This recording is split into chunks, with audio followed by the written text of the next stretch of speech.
Hi, I'm Charles Morris, and welcome to the Journey 2020, where we come to you every Monday at 7 p.m. right here at www.thejourney2020.com. We're also on Periscope. We're also on Facebook and YouTube. So you make sure that you subscribe to us on YouTube and make sure you click that like button on Facebook.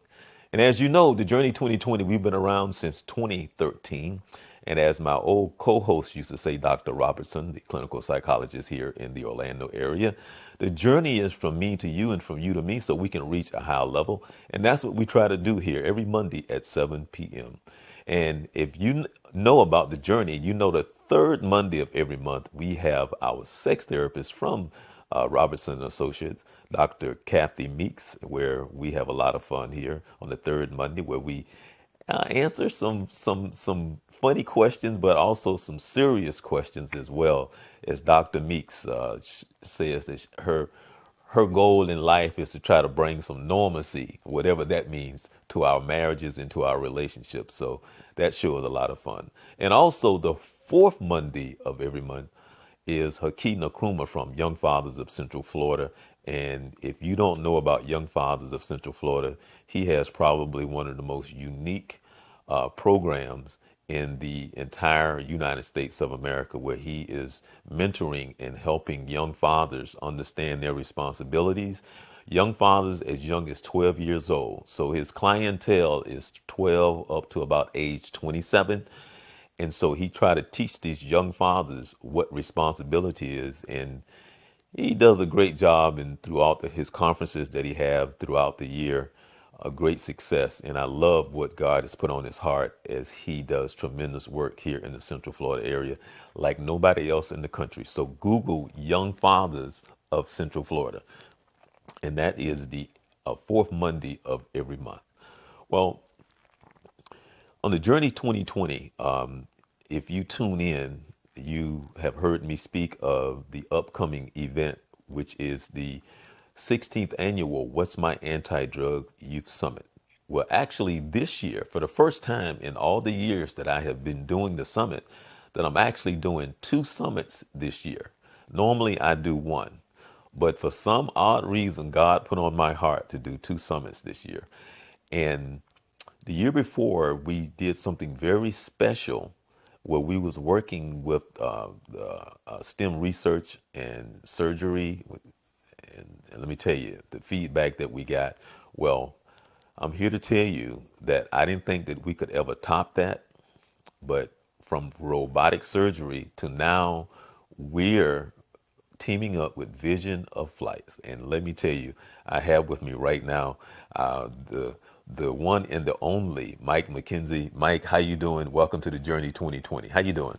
Oh, how you doing, Charles? Hey man. Thank you. Hey. Any day above ground, I am great. I am great. I am great. Now, I know about Vision of Flights, and and I I have so many questions for you that not necessarily pertain to Vision of Flights, because you, in a way, remind me of the young man that I was just speaking of, Haki Nkrumah of Young Fathers of Central Florida. Because when God puts something on your heart and you're able to carry out your mission and your purpose, and you're able to touch the lives of so many young people. And I don't have to tell you, we need all the help in the world at this point stage in time of our lives, that whatever we can do, from teaching the parents to just being able to try to do something to fertilize the village, to bring the village back. So first of all, and I'm going to let people know that because we're having a little difficulty with the internet, I'm going to put up your logo of Vision of Flights. But we're going to talk with you because right now I want you to tell us who Mike McKenzie is. You know, where you're from, and how did you end up here in the what we call Mickey country? Well, my name is Mike McKenzie, and I'm proud to be the founder, president, CEO of Vision of Flight here in Orlando. And I was born in Jamaica, West Indies. Oh right. And Oh. So you're an island guy, man. I'm an island man, man. Oh, okay. Hey, don't let that little American stuff fool you. Wait a minute. Wait a minute. So can I come and hang out with Yeah, you sorry. and get some oxtails? You got any curry goat? You, Yeah, wait. having some earlier. Okay. Okay. Okay. But you know, the work Charles is doing is amazing, and it definitely it emulates everything that myself and even the other gentlemen doing in trying to bring our youth into this century and beyond. Get us to look beyond where we are right now, because unfortunately, there's a system, a metric that's already been put in place that is almost there predicting where we're going to end up. Mm-hmm. And I say that because the prisons are built with us in mind. Oh yeah. Yeah. You know, and you know, the private owning of prisons is a huge business. I'm telling you this because I know it from fact. Mm-hmm. Ran Wheels to Wings Transportation, which was a luxury transportation company here in Central Florida, and I guess it was one of the larger minority firms, Mm-hmm. probably the second largest minority firm here. And my clientele was the private jet network. I mainly thrived on that in that area, and I dealt with those clientele that own prisons. Okay. And when I say these guys are filthy, filthy rich, they are making their livings off of us. And, you know, we have to change the metrics on this. And that prompted me to go into saying that I need to see more of us doing things around aviation, airspace. Okay. Now, Mike, now you just said something, and to be honest, what you just said to me is a whole nother show. And what I mean by that is you recognize something that a lot of us are willing to accept and say it's okay. You recognize to say that's not why God put us here. You recognize to say that's not our intent. That's not how it's supposed to be. A lot of people don't have that in them. They just think that we are this because that's just who we are, and not understanding the circumstances and the situations that put us where we are. So that right there says something about God put a certain something in you, that he gave you a vision that a lot of us, it could be plain as day to the average person, but for some of us, we would never see and understand what you just said. You know. I totally agree, and I welcome that opportunity to engage in conversation about just that. I'll say one more thing about that. Earlier this morning, I read I watched it actually on Facebook, but Noah, that gentleman who runs the TV show, he actually had such a great analogy when asked a question about reparations and our people, and he explained it in such a ethical, such a well put manner that it resonated so well with me. I kept that with me all day. I said, man, you really did us proud with that remark. If you get a chance, please look it up. Trevor Noah, mm-hmm. and what he did when he responded to that gentleman's question, and his statement about reparations should be equal to the lower class, you know, poverty-stricken white folks, and this one and that one. And he put it in good context, and really proud of that moment. But back to where we are. Right. Well. Let me, but I don't want to interrupt. But I got to get you to go back. So I got to get you. I'm coming back now. Okay. I'm back. No. Well, what I meant by I mean you to go back to the islands, because I'm trying to get people to understand. you started flying at 13, so I'm trying to get you to walk us through how you got there. Well, yeah, well, I tell you what, from the very first time I set foot in a plane, which was a long time ago, I was on my way from Jamaica to New York, which is where we resided. Mm-hmm. And my mom and my brother and sister, we were all aboard the plane. I'd never even seen an airplane before because we lived in the country part. So, Okay. you know, I didn't see airplanes flying down to that part of Jamaica, but I knew how to put on a seatbelt. So I figured it out, and then I put my brothers and sisters and showed them how to do theirs. And, you know, it was that moment when I got aboard that plane, I said, I want to do this one day. Okay. I want to be the guy driving this plane. And, you know, it just stopped. Everything airplane was me. I got every magazine, every book, every movie, everything that I could see with airplanes in it. I was totally fascinated. So it only was right that on my, it was actually my 12th birthday, my mom and dad actually, you know, we weren't rich or nothing like that, but they saw that the interest was still there, and Mm-hmm. they gave me this opportunity to go and take the simulated course to a school called the Brooklyn School of Aviation. There's Oh, wow. a private school in Brooklyn, New York, Mm-hmm. that, you know, kind of work with you and get you flying.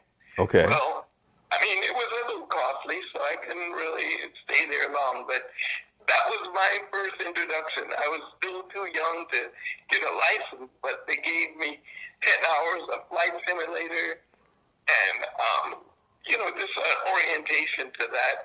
I did get to go out with them on 2 flights, and from what I remember, it was just an awesome experience.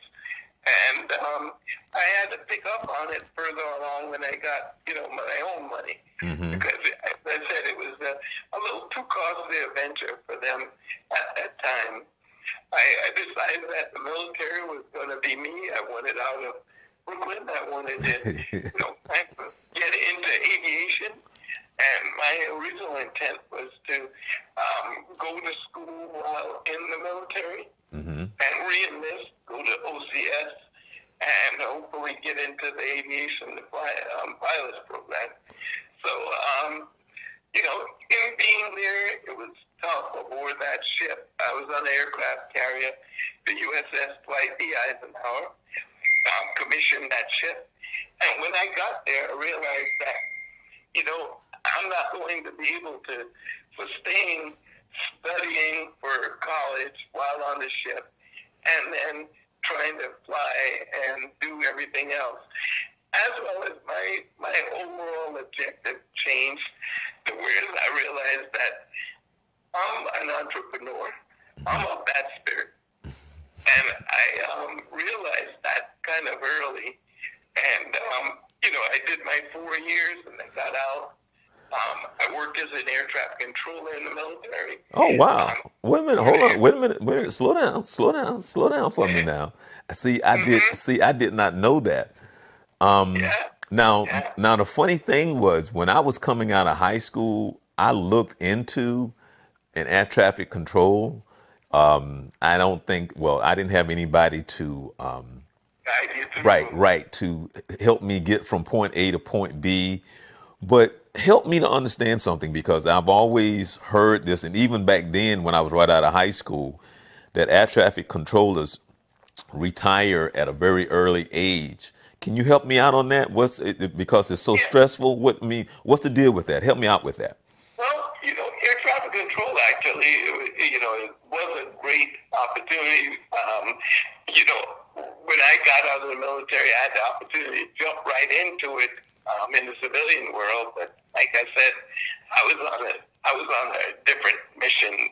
I was of the entrepreneurial spirit, and I didn't want to go into the public sector in civilian air traffic control. A lot of people, a lot of burnouts, lots of things that this didn't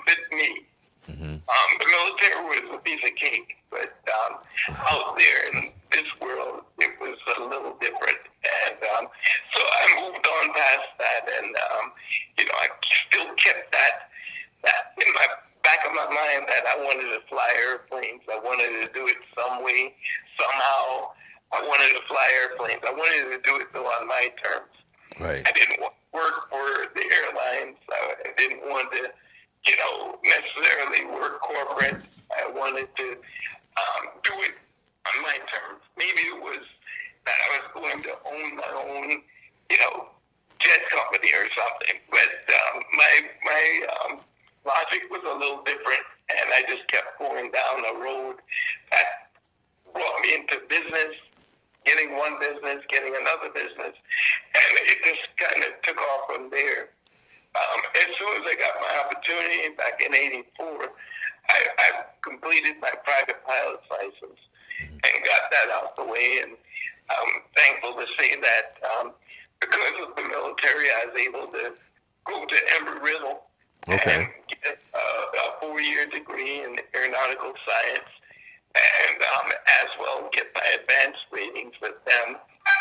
And though I don't utilize them for flying professionally, as far as working for somebody, just the accomplishment was all I was ever really wanting. And when I started Wheels to Wings, the transportation company, and I started realizing that I needed to see more diversity on the airfield, and I needed to see more of us coming out of the cockpit of airplanes. And then when I got introduced to the fact that we have a national problem, a global problem, with underrepresentation of minorities in these kind of fields, it brought me close to the whole Tuskegee Airmen and the Red Tail pilots into that movement. And I started channeling my thoughts towards how do I, knowing what I know, impact in such a way that can change the metrics, change the outcome of some of these kids. Because I always said that the only reason why these kids aren't doing this is because they're unaware that it even exists. Right. So I made it a point. I had the opportunity to do the Red Tail Pilots Monument. I got that out the way. It gave me a real wake-up call to where I came from, where we all came from as far as black aviators, that, these guys were the ones that made it possible for me to go and get a pilot's license. Right. And with that being said, I knew that I wanted to see more kids, more people obtaining them. And because these guys were dying out on us, and the monument for me was a proud moment, a big accomplishment, because it brought me back to self as to, well, man, your mission is just beginning. The monument is just one thing to symbolize what they did. But now I really have to shift gears to do something to take this up the road a lot further. So I sold my company. Oh. I sold my company. Right there in 2013, same year as the monument, out of nowhere comes somebody saying, hey, look, you want to sell your transportation company. It had value because, again, I had some good high-end contracts, and so I chose to do so right then. And it was right there I went full steam ahead in Division of Flight. I said, I'm going to build this to be the type of outfit that can bring more awareness to our young people. I'd like to model it to where I could use the same platform to bring it to kids around the country, because everyone has the same needs. You know what I mean? Oh, yeah. Oh, yeah. Oh, yeah. Our need here is the need in, New York or in next state over. So to do something like that, you make it right, make it good, and then you package it up and you bring it to other folks and say, hey, look, you can use this model to better and to help in the mission to benefit our purpose, our mission of seeing more diversity and inclusion in career fields around aviation, airspace, and quite frankly, along the whole STEM platform. Right.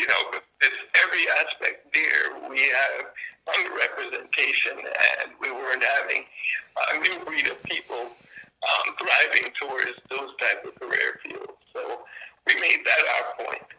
And aviation program took off.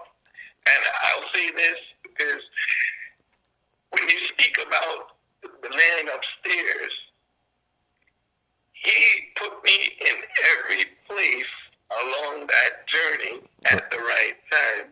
And I'm going to go back a minute. I'm going to go back to July of 2013 when that guy called me about the blue and said, hey, I want to buy your business. Mm-hmm. Okay. It was at the right time because right there at July 13th, I was already thinking in September because of the contract that I had for the upper echelon of folks. I needed to buy new vehicles, a new fleet of vehicles for September when the convention season and that type of clientele starts moving around again. So we're talking a lot of money to put insurance and all kinds of new cars, and it's expensive stuff. Right. But I say that again because in January of 2014, company came on the block, a new company named Uber. Okay. They smashed most of the companies that were doing business like mine. Right. They smashed. Okay? So, again, being placed in the right place at the right time. This was a wake-up call for me to, okay, this is where you belong and what you're supposed to do. The assurance. And from there, we got picked up by, we were doing a volunteer STEM event down at UCF. I introduced flight simulators and that kind of stuff to the audience, and they went berserk. I mean, they went so berserk that there was a line in the gymnasium wrapped around the gymnasium to come and try our little flight simulators. Oh, wow. And where the other companies started packing up one by one and leaving because no one was going to their booth. The interest wasn't there. So the company that put on the actual show was Mortgage Family Foundation, and they had a tour that they traveled around the country doing those type of things around STEM.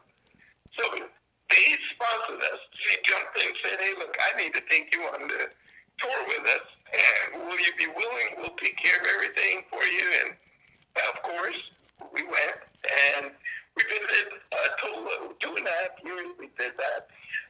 We visited, I'd say, over 60, 70,000 people and 16 cities Wow. around the country.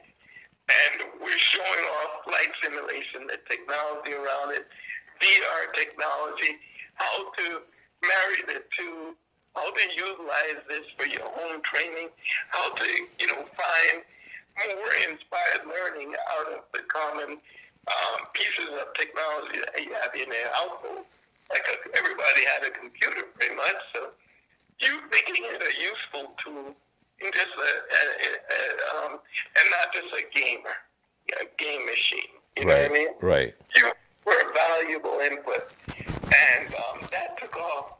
And again, that validated where we needed to be with vision of flight. So we went and started with the more intense, added in the flight part to give it more beef and more real. And that went over well. We teamed up with Boy Scouts. We started doing their aviation merit badge. And, but again, I wasn't seeing enough of us represented out there at those type of events. Because it seems STEM was always big in certain populace, among certain populace, but it wasn't big among all the populace. Okay. Certain schools and districts, because of your zoning, you didn't get those type of encouragement letters or flyers, So we then made it a point to reach out to those areas and, just try and get folks to jump aboard and get some of the city government folks to jump aboard and realize that, it's cool everything that you take the kids out on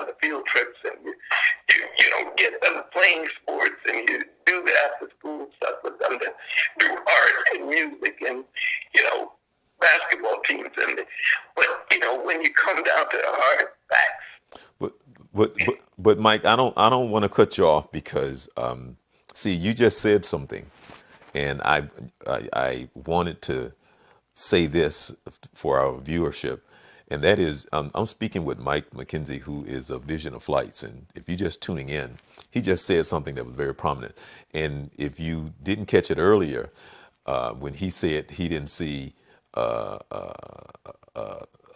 lot of us. He's talking about in the field in which he works in, and that is the field of aviation. But more importantly, you need to understand that he is someone who has a heart and an understanding, and we're going to talk about more about the possibilities. But you said something that was so key because, Mike, I grew up as a jock. Okay, I grew up as the typical jock, and that is Right.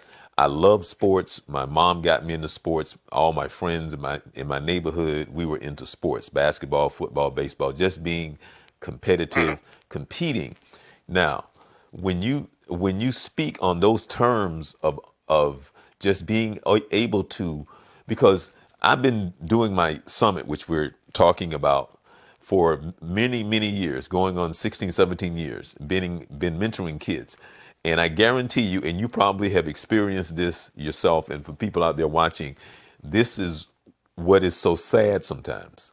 For what we see on TV, even when we go back for the Motown sound, and even before, and then there was Sam Cooke, and there was when we saw Jack Johnson, whoever we saw that we wanted to emulate on TV, whether or not we wanted to be on stage singing, be part of the Motown, or whether or not we see these athletes, which is a great thing. But our inability to understand the discipline, because when you try to get these kids, parents to understand that you can go get you a free education, especially when you're if you're academically able, but also if you a particular kind of athlete and you've honed your skills, and no matter whether it's bowling, golf, or whether or not you're swimming, volleyball, football, baseball, basketball, but to have the vision to understand, to take advantage of the opportunity of the education, that when you speak to most of these kids in middle school and high school, say, so what you want to be? I want to be a football player. Now, when you try to break that down statistically and the odds and the percentage, they don't understand that to the degree that sometimes at a fault. Well, a lot of times, most of the time it's at a fault, because what you're talking about is understanding that, okay, yes, I want to be an athlete. I want to be a professional athlete. But on the other side of that, which I want you to understand why I'm saying what I'm saying. Let's just say you played professionally. How many times have we have seen in the news for these guys that we know who have gone through millions of dollars, who now no longer have that check coming in again, which goes back to the whole process, and why we're doing and having this conversation is because you should be able to have a skill and to be able to go into a field where you can be very successful, and it's there. But then if you don't understand what it takes, or if you don't understand that it is there, that is why you're doing what you're doing. We get the fact that you want to be an athlete. We get the fact that a lot of parents live through their children. We get the fact that you want your child to be on TV. But the challenge that I have, the challenge that you have, is to try to put them in the proper perspective so they can see the bigger picture and the reality and the odds and what really needs to happen with the discipline and the hard work. And if you do this, then the probability that, let's just say, this don't happen, but there's a probability that this can happen. And so I know you know what I'm talking about. Right, right. No, I definitely concur. You know, there's nothing wrong with aspiring to be a professional athlete, an actress, an actor, a musician. Singer, right? Nothing at all wrong. That's your dream. Exactly. And your dreams never be killed because of anything out there that's infringing on you. You have to believe in your dream and you follow it. But you also have to have the other part of your mindset bringing you into real world. And in real world, you have to have this thing called preparedness. Preparedness to be ready for whatever is there thrown at you. Okay, the acting thing didn't work out, but guess what? I hold a degree in this. And maybe that will buy you your own theater, to where you can open up your own business and run theater all day long, or start your own movie production company, and you act as much as you want, act a fool if you want. But, we have to think outside the box. Don't get caught up in lots of athletes go into sports. They put everything they got into that, and if, God forbid, they hurt themselves or along the way, they're done. Right. Then they're, working the bagging groceries or doing the jobs that, pay barely minimum wage. Well, do you know who Jackie Jones is, the singer here? Yeah, I know Jackie. Yeah. Okay. Well, recently I was at an event and they recognized her as being one of the women on the move. I think they recognized about 16 women as far as Onyx magazine.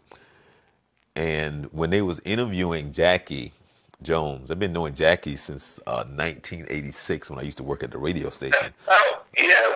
I knew Jackie as soon as I got to Orlando in '89. Okay. Well, they interviewed her, and the young lady who was doing the interview really didn't know who Jackie Jones. She didn't know that she was the singer that she's known here in the area. So she would say, Jackie Jones, I heard about you. I really don't know who you are. So as she started to tell her story and who she is, and so she said to her, well, what advice could you give to upcoming artists? So what she said was, she's basically what we're saying is, you need to be able to hone your skills. And yes, you have your dream, but you also need to be able to go over here and do this, this, and this, so you can eat. So she was trying to say, don't be a starving artist. You got to be able to go over here and do this, go over here and work as a waitress, go over here and find a job here until that time comes when your dream come true. Don't be a starving artist. And she was putting it as mildly, as nice as she could. That's right. But it's the truth. At this point in juncture, I think it's important that we spread the truth. Where you need to be with the mindset that we, the students or the teachers or the parents, we have to be on the same page. These young people, they have their dreams, but you have to fulfill that by giving them the other half of the story, and make them whole, give them the preparedness that they need to go out there and be ready in case that, first thing doesn't work out. But also it's important to learn skill sets that's in demand. Just going because you want to be a lawyer and you've always thought about being a lawyer. Hey, well, I'm going to go and get me a 4-year degree and go to law school and boom, boom, boom. I'm going to come out and make lots of money as a lawyer. People don't do that. Be really, really conscious and mindful that there are a lot of lawyers. We're oversaturated with lawyers. And you still have a surmountable amount of money in student loans whenever you go to college like that. Right. So it's important to understand how that's going to play out. Another piece of a system that can systematically put you in the poorhouse. Okay, you're sitting in there with a professional skills, but you're in the poorhouse because your student loans, your cost of living, your, paying for your cars, whatever. We have to be prepared for what we need to engage in. And the things that we need to engage in got to be able to sustain us and our families as we move forward. And that's the mindset. Piloting an airplane, great career, But you're going to have some of those days too where you're just, building your time, because there's a certain amount of time that you have to build in order to make yourself marketable for the airlines. But if you're willing to put in the time, you are assured a really nice career. Right. Well, I'll tell you about a friend of mine. Okay.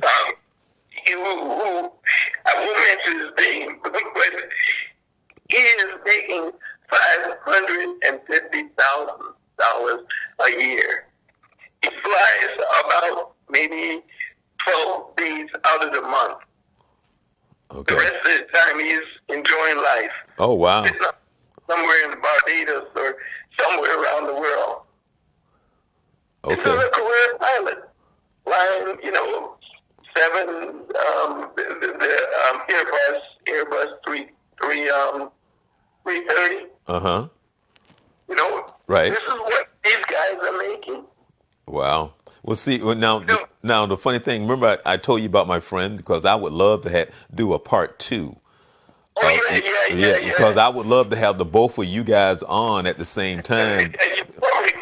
Your corporate friend. Right. Because I've been knowing him since I was 7, and I would love for him to tell the story about when I was 16, 17, which means he was around 17, 18. I think I was 17. He was 18, and we used to put our money together, like I told you, and we would rent a plane, and he would work on his touch and goes. He would work on it, so we would fly around Jacksonville Beach, over the beach, but that, I mean, just think you're 17 and 18 years old, and your friends where we have that kind of relationship that we go, hey, and Mike, we didn't even think about it twice. It was just like, I'm serious. It was like, hey, and we call him T-Bone. So I mean, his real name is Alan. So I don't even know. It sounds funny me calling him Alan, but anyway,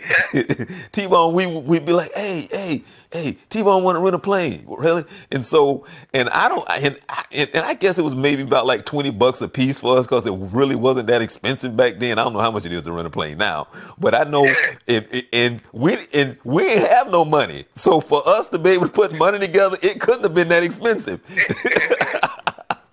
But we would put our money together, and he would take us up flying. We would, and he'd work on his touch and goes. And next thing I know, because his goal was to fly for UPS. But every time an opening would come, UPS would never hire him. But that was always a blessing for him, because another door would open. And so he's been flying privately for private companies all his life, and have been doing very well. And so for him to be flying probably since the age of 17, 18 years old, right, and he's been doing very well for himself. He's been married many years. He has a great son who graduated from college. And so as a matter of fact, I called him today to ask him, to tell him about I'm going to do the show, to ask him, because I want you two to meet.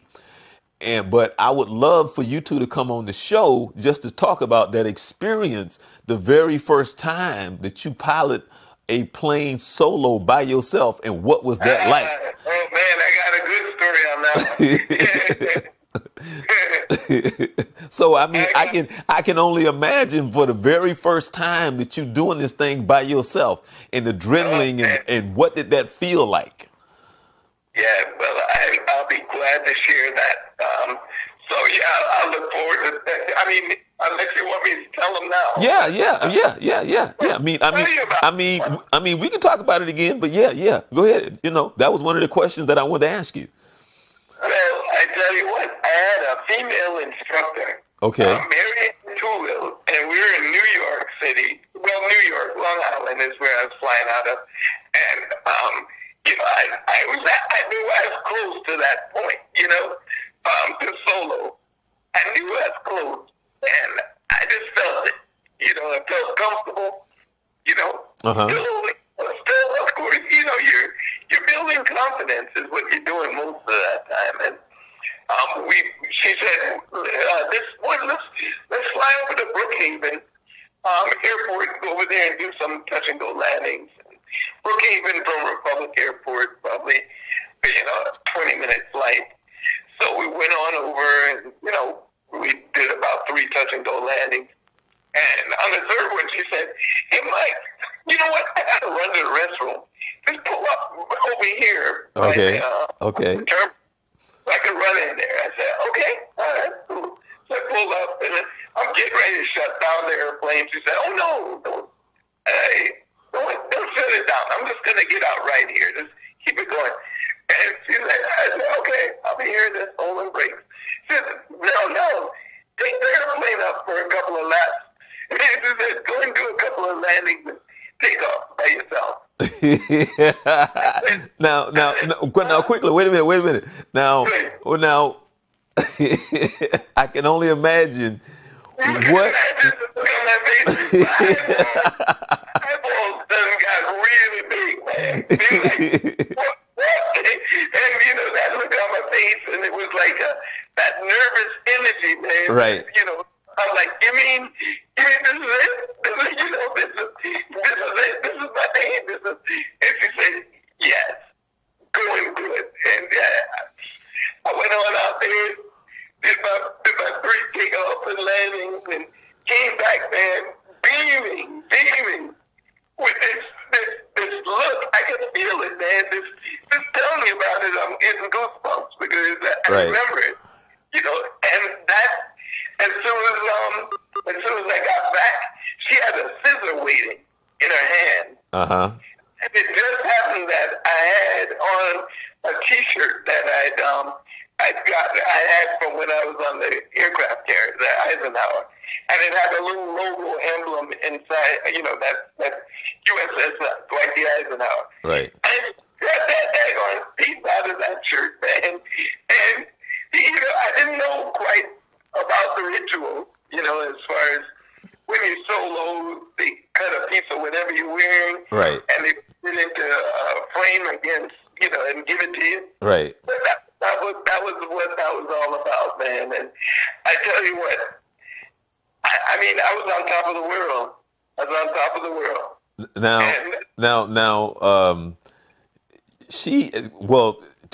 Listening to the story, she had already planned it. She already knew. Right. What she was going to do that day, and she knew you was ready. When did you realize that you can do this, and you felt comfortable? How long did it take you that you finally didn't even think about it twice once you started going up by yourself? That was after about maybe 15, 16 hours, maybe a flight time that we got to that point. And I think she had gotten sick or something because I ended up switching instructors to somebody else. And that person got me through the rest of it, And I kind of had to start over a little bit with that person on some of the stuff, but prolong the whole training. But still, that guy came and he showed me some cool stuff also. And he was an island guy as well. He came in and started showing me this and that. And before you know it, I was doing my long cross country by myself. Oh, wow. That one was scary. Because, you had to do a total of 150 miles. Mm-hmm. I plotted my course to go from Republic Airport in Farmingdale to Dutchess County, Poughkeepsie, from there to Hartford, Brainerd, and then come back to Republic Airport in Farmingdale, Long Island. Okay. Mike, I got the question for you. Okay. Now, what was it like the first time you flew at night? Now, because that's a whole nother thing, right? Yeah. Man, the first time I flew at night, I was all over the place. I was all over the place. Because, it was like everything was looking the same to me. And I think part of it was I was so excited about it that, I wasn't grabbing every time, looking at the the ground and all the lights, and I'd be like, oh. And then when he brought me over into an area where there were no lights, man, I'd be turning sideways. I'd be doing all kinds of stuff. And then he's like, okay, get that airplane under control, level your wings, and watch, don't climb. I want you in level flight, and talking to me. But after I did it, and it came back, and he told me about my mistakes and all the things that I was doing wrong, then it's kind of, it connected. Right. Well, let me ask you this right here. And I hope that I can ask it right. Because I understand, but I don't know if I know how to ask the question. When you hear people who do what you do, and you understand this, and they always say, if nothing else, trust your instruments. So, yes, sir. Right. So how do you correlate sitting there, your eyes looking out, and then understanding the instruments based on the fact that what you just said? When did you get to that point, let's just say flying at night, and it's now just habit now that I can do this, know how to look at the instruments, knowing that I'm straight, knowing if I turn, I can know what I'm doing in my turn because I got it, but I'm also where I just look at my instruments. So now I just know where it all comes together is, I guess, what I'm trying to say. Well, instrument training is another part of your learning process. Okay. And it's a whole other, it's like a more precision-based part of flying, right? Because now you're learning to focus inside the cockpit. Whereas before, everything was looking outside and making reference to the ground, to obstacles, and seeing something. But now, you're planning everything around not being able to see. As soon as you took off from the runway, you're in the clouds, it could be raining, snowing, whatever, and you're transiting, but you're watching the instruments in the aircraft that have you set up to do a certain thing. Now, what becomes important now is, one, your instruments in the plane and your timer, right? Because now everything is computed. You know that at this speed, based on the calculations that you did, and if you flew that heading for 7 minutes. Hold on, Mike. Guess who's calling me right now? Who? T-Bone. Hold on. T-Bone. Hey, Doug, how's it going? Hey, man, you called me right in the middle of the show. And you're live on the show right now. Okay, live. Let's go. Right. And the reason why I'm calling you is because I want you to meet Mike McKenzie. This is my friend T-Bone that I was telling you about, that I told you that I called earlier today. Yeah, man. T-Bone, I feel like I know you already, man. It's well, Mike, how you doing? Right. So let me help. Let me catch T-Bone up. By the way, his name is Alan Wilson, and I told him that me calling him Alan sounds funny as heck to me, but it's Alan Wilson.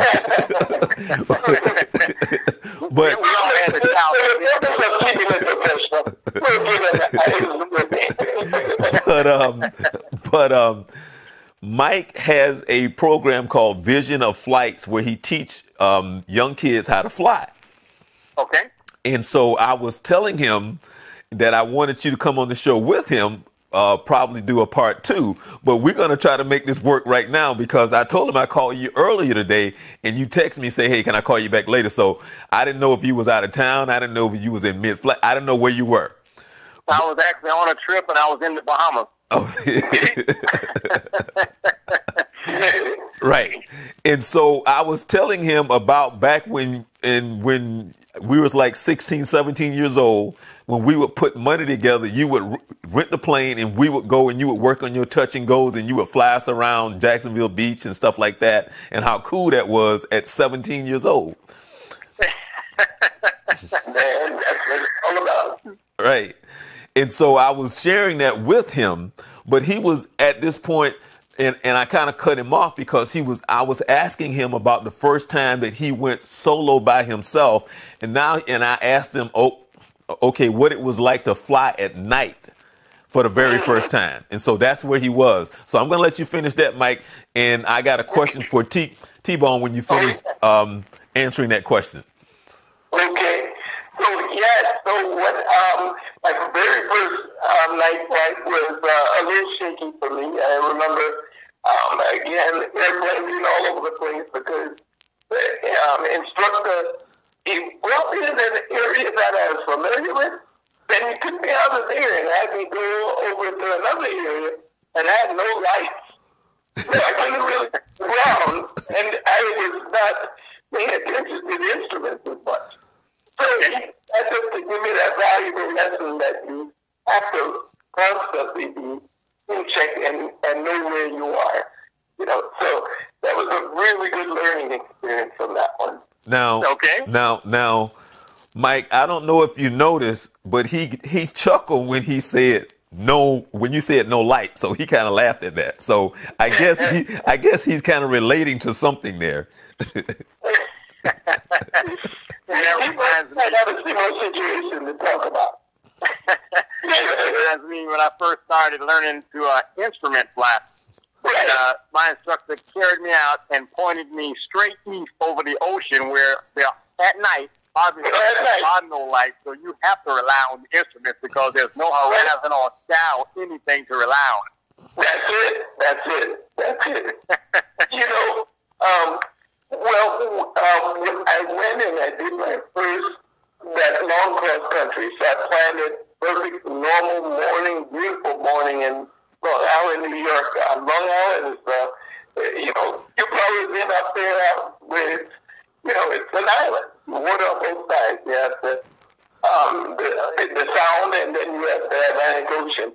Well, my cross country was to Westchester County, Poughkeepsie, from there to Hartford, Bernard, and then back to Republic Airport. Took off on this beautiful morning to head out, and my instructor was there. He saw me off. We went and did a pre-flight together, and I was on my way.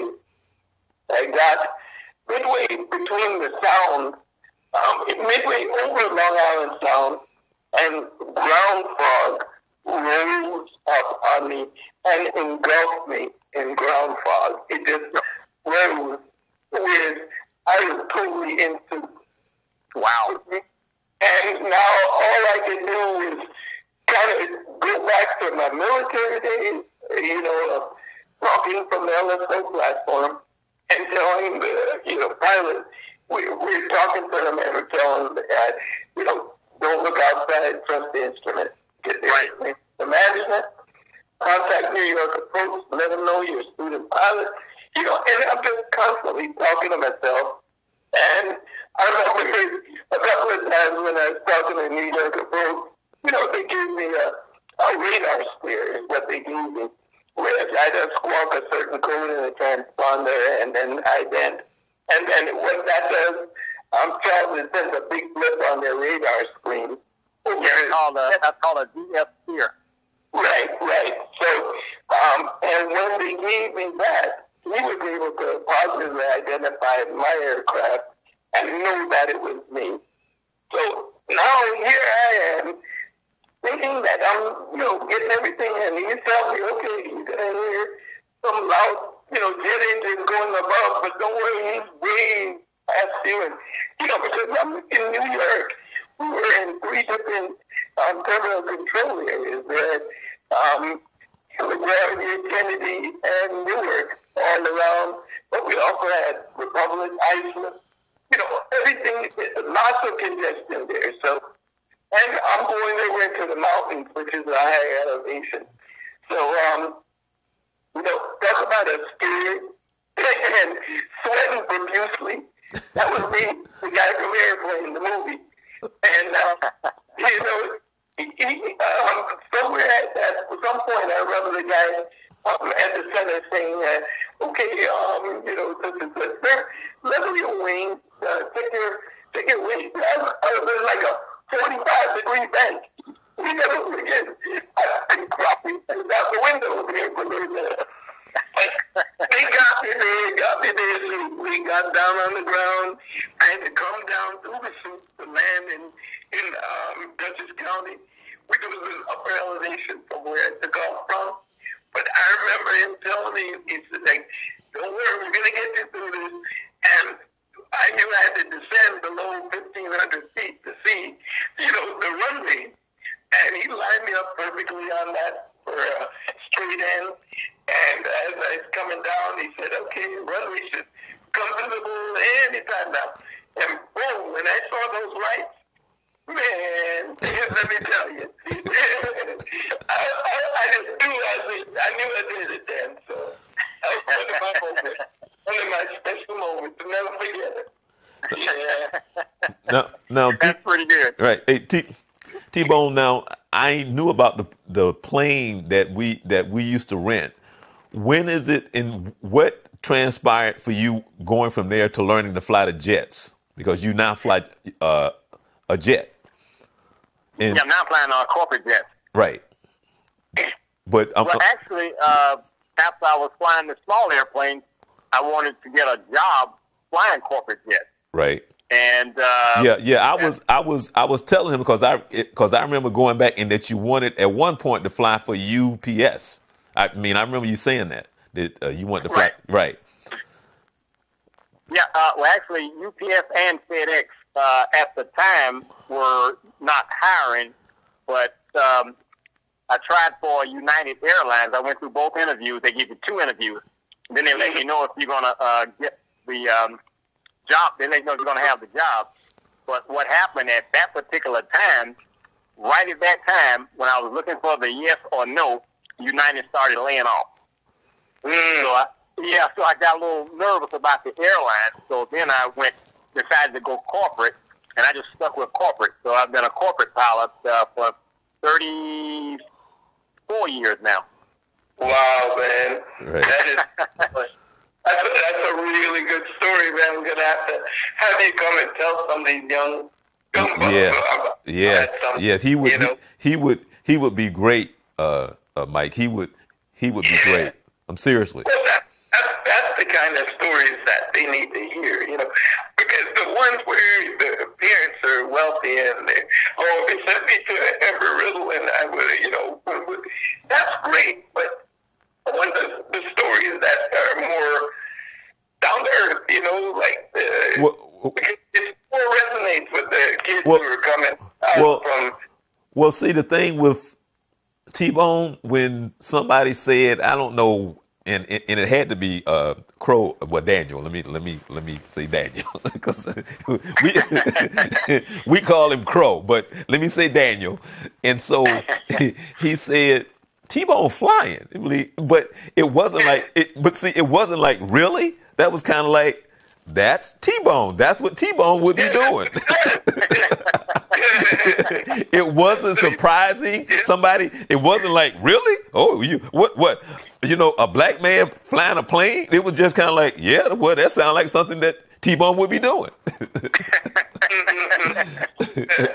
I tell you, Mike, all my life I've always liked fast bicycles, fast motorcycles, fast cars. So I decided a plane was faster than everything, and that's why. Well, actually, remember, Mike, when I told you about this about the spin? Remember when I was telling you about? Right. See. Remember? Well, see, I was gonna try to save it. I was gonna try to save it for the next show, but I'm gonna go ahead and tell you the story since he already kind of exposed, his personality. So the guy Daniel again, Crow, said, "Hey man, if you go up in the plane, T-Bone gonna ask you to do the tail spin." I was like, really? Don't do it, Charles. Do not do it. Do not do it. Okay? Do not do the tail spin. And I think I found out later, like years later, I think he must have threw up. I think that's what T-Bone told me. But I didn't know that at the time. And I'm not lying to you. We were not up in the plane 5 minutes, and T-Bone looked, hey man, you want to do the tail spin? No! I'm serious. I was like, no.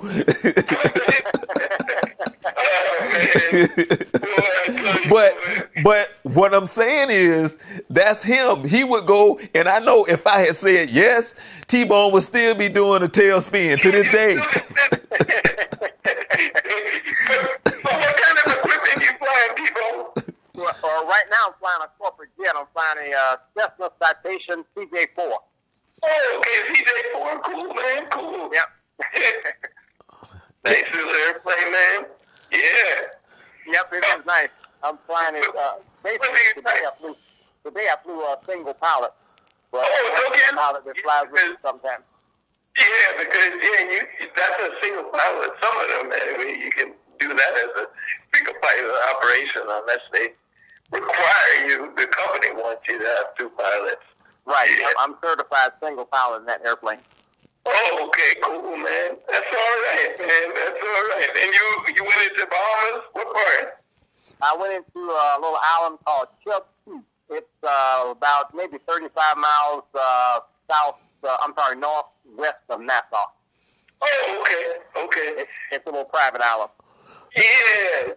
There's some good flying there to be had. Exactly. T-Bone, on the average, and I don't know if you would know the answer to this, but about how many miles do you fly per year? I mean, as a pilot, you may do it by hours, or you may do it by miles. About how many hours or miles do you fly per year? Yeah, we do normally use hours, and since I've been with this company, it's tapered off a lot. It's about, I would say roughly about 320 hours a year. Okay. But with the last company I flew with, it was probably double that. And then before that I was averaging 90 hours a month when I was flying freight. Okay. Wow. Yeah. Wow, man. Yep, about 90 a month when I was flying freight. Wow. Okay. All right. You build up time quick that way. Oh yeah. That's where I built up most of my time flying freight. Mm-hmm. And the first airplane I flew freight in was actually my very first flying job, and I was flying a Cherokee 6. Okay. And after that, I was flying a Cessna 210. And from the 210, I went to an Aerostar. Okay. I think I logged about 1,500 hours in that Aerostar. Which gave you some twin time that you could add. Exactly. And I was flying for a charter company, and I was flying a Navajo Chieftain and a Seneca. Like they were turbo? No, both of them were straight aspirated. Oh, okay. Yeah. And from that point, I started freelancing as a corporate pilot, and I was flying a Conquest 2, a Malibu. Where the exact we have a Conquest over there. Okay. Yeah, I was flying a Conquest 2. I was flying a Malibu, 210, Chieftain, and a Seneca for different companies. Oh, nice, man. And the company, First Union Bank, is the company that they called me one day to fly co-pilot in a citation. Mm-hmm. And that was my very first jet time. Wow. I was flying with them for a little while. They actually got me type rated in the airplane. It was a Citation 2. Oh, okay. And then from that point, I would fill in for them every once in a while. And I did that for probably almost a year. And then they hired me full time. Wow. So after they hired me full time, I've been flying corporate jets ever since then. And that was in 1995. Wow. Yeah, that's a great story, man. You know, and that's a good story showing the different paths and ways to get there. You know, because no matter how you look at it, you have to get the 1,500 hours. Okay. So you have to be willing to do and go. You know, sometimes a little bit remote, sometimes some real extreme to build that time up. Because you want to do it. Yeah, a lot of guys will build up time by flight instructing, but I've never been a flight instructor. But I built up, like I said, my time mainly flying freight, but because that was a 5-day-a-week job. I mean, 5 days a week. 90 hours a week. I mean a day. I mean, not a week. 90 hours a week. You build up time. Yeah. Yeah, I was doing about 90 hours a month, and that was constant for about 3 years. Yeah, no, that's not bad at all. Yeah. You, 1.5 years, you're already at the limit, you know? So exactly. Yeah. Man, I have several jet type ratings, and I just from flying from different companies is the way I got the different type ratings. Oh, that's good stuff. Are you on any large sets or mediums? No, just mid-size jets mainly. Yeah. I'm type rating the Sovereign, all the 500 series Cessnas, and 525, and that's mainly it. Okay. All right. Well, guys, I can tell you guys are talking. No. Well, I'm saying that's why I wanted you guys to meet, because I know you guys are speaking your language. But what I'm going to do is I'm going to go ahead and finish up the show real quick. And so what I'm going to try to do, as soon as I finish up the show, we're going to make a date where we can do part 2. And then we can come back and talk more about Vision of Flight. We can talk about the summit that's coming up. And then T-Bone can share some more of the stories of him doing tailspins and people throwing up. And, and Mike, I sometimes I just like to do acrobatics when I'm in certain airplanes. I actually did the acrobatic course at Embry-Riddle for spin training, so in the decathlon. Okay. Yeah. Well. Now he would want to come and hang out with you. But I ain't going spinning with you. There's another friend of ours. His name is Leonard, and he went out with me. Well, he's been out with me several times, and I was telling him that the way the guys roll those jets in the military, you really don't know you truly rolling because they do it so smoothly. To put a cup on the dashboard, and it had water in it. I told him, I'm going to roll this airplane. I said, this cup is not going to move. He said, no, you're going to wet me up. I rolled the airplane 360 degrees. The cup never moved off the dash. It didn't need to leave. It never moved. And the water stayed in it. Yeah, a lot of folks get, well, that's a great experiment also, through theory and science. So, it just shows, yeah. Well, everyone, it's hard for them to picture certain things. And they'll find it out, oh no, if people spill over, what do you think's going to happen? They don't understand. But to see it is to connect it. So, okay. Yeah. Well, guys, hold on. I'm going to put myself on mute. You guys stay on. I'm going to close out the show. Then we can come back and then we can set a date where we can do a part 2. Okay. All right. Really didn't intend that to happen. I didn't know that T-Bone was going to call me. I called him earlier today to tell him that I was doing the show with Mike McKenzie. And the show really was supposed to be about Vision of Flight, to talk about what he's doing in the community, giving the kids the opportunity to understand that there are a field of employment with over 1 million jobs in the field of aviation. So that's what Vision of Flights is all about, to kind of give you an idea, which I wanted, and we're definitely going to do a part 2 next week, to talk about Vision of Flight, but also to talk about this coming summit that'll be taking place, highlighting, well, Vision of Flight is part of this year's summit. So let me go ahead and make sure that I get that straight. So to find out more, check it out. Hello, my name is Mike McKenzie, and I'm the president of Vision of Flight.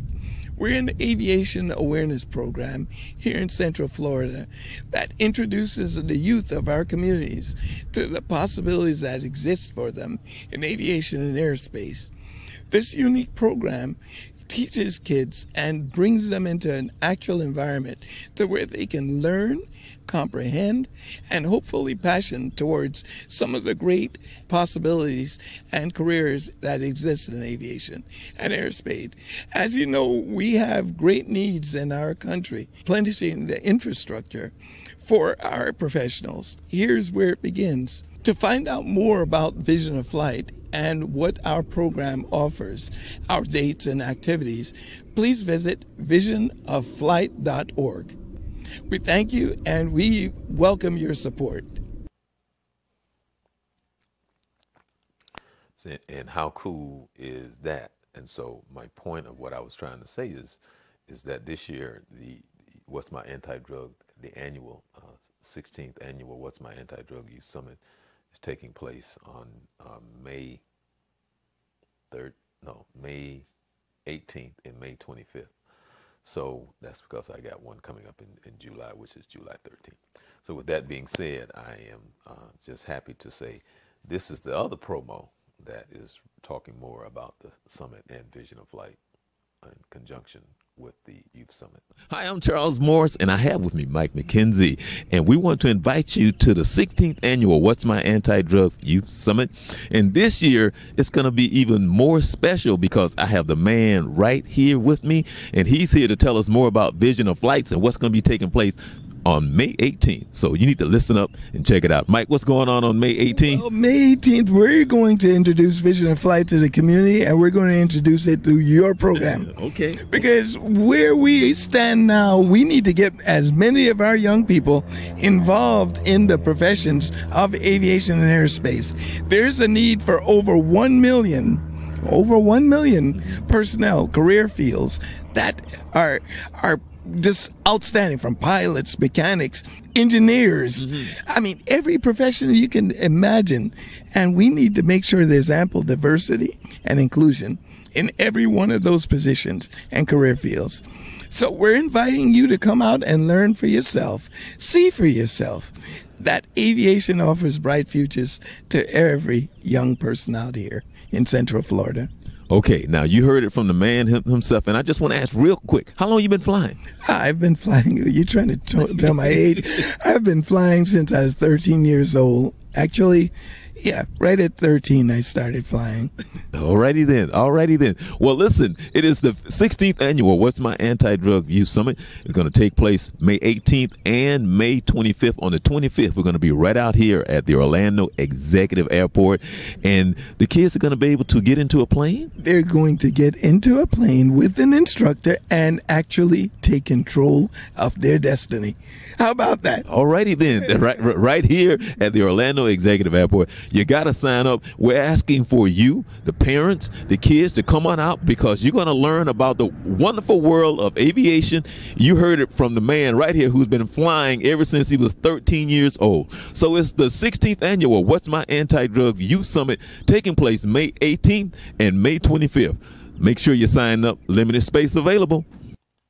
All right. We want to make sure that your child you will be able to attend the 16th annual What's My Anti-Drug Youth Summit. We're going to be doing a part 2 on Vision of Flight. If you would like to find out more information, you know, you can always email me, definitely. And hey, also there's another summit coming up on July 13th as well. So you got to tune in and find out more about that on the upcoming show. Well, with that being said, through all of that, man, you know, I'm so happy that I was able to connect those two. And I know they're going to have a lot to talk about, and it's going to be a lot of fun on part 2 of Vision of Flights and What's My Anti-Drug Youth Summit. I'm Charles Morris, where we're here every Monday at 7 p.m. at www.thejourney2020.com. We're on Periscope, Twitter, and Facebook, and on YouTube. Subscribe to us on YouTube, like us on Facebook. Love you for it. Enjoy the rest of your week. You be blessed.